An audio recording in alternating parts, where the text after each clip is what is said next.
तैयारी आप फुल मानते हो ना, तो फुल तैयारी में 3 चीजें होती है, हम जो करते नहीं है, जनरली नहीं करते। पहली बात, सिलेबस कम से कम 3 से 4 बार ढंग से पढ़ा हुआ हो। समझ कैसे नहीं, आजकल के बच्चे क्या करते हैं, किताब को उपन्यास की तरह पढ़ना शुरू कर देते हैं, याद कुछ नहीं, अखबार की तरह पढ़ लेते हो।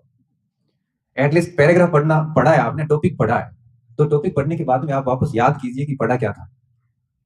आधा घंटा पढ़ने के बाद 5 मिनट उसके ऊपर चिंतन कीजिए, थोड़ा मनन कीजिए। एक तो इस तरह से सिलेबस 3-4 बार कीजिए। ऐसे नहीं कि पेज घुमाने हैं तो फिर ऐसे तो मेरे को आप फिजिक्स ला के दो, मैं भी पेज घुमा के कह दूंगा हो गया एक बार।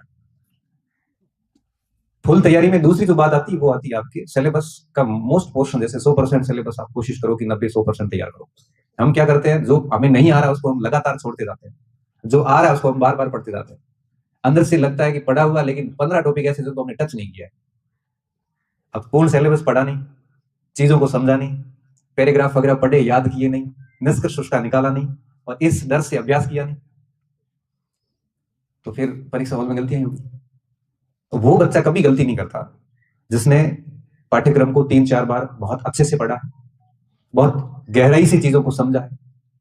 कि जैसे आप भूकंप के बारे में पढ़ रहे हैं, आपने भूकंप की परिभाषाएं पढ़ ली, पढ़ने के बाद आप किताब को बंद करके सोच पा रहे हो क्या आपने पढ़ा क्या है, क्या आप किसी को समझा सकते हो इस चीज को।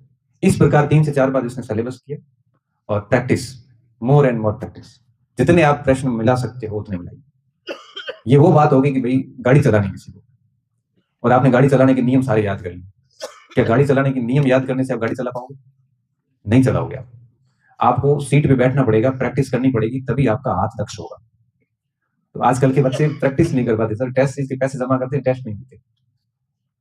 कोचिंग क्लासेस जाते हैं, लेकिन वहां टेस्ट का टाइम आता है तो 200 बच्चों ने अगर एडमिशन लिया है तो उसमें 100 बच्चे, 150 बच्चे आएंगे, 50 गायब हो जाएंगे। जब आपको टेस्ट झेलने की क्षमता नहीं है तो आरपीएससी के पेपर को कैसे झेलोगे? तो थोड़ा सा इन चीजों को सुधार करिए। तो ये बेसिक तैयारी, परीक्षा हॉल की गलतियां नहीं है, ये तैयारी के दौरान की गलतियां जो परिलक्षित वहां हो रही है एग्जाम हॉल में जाके, गलतियां पहले की हुई है।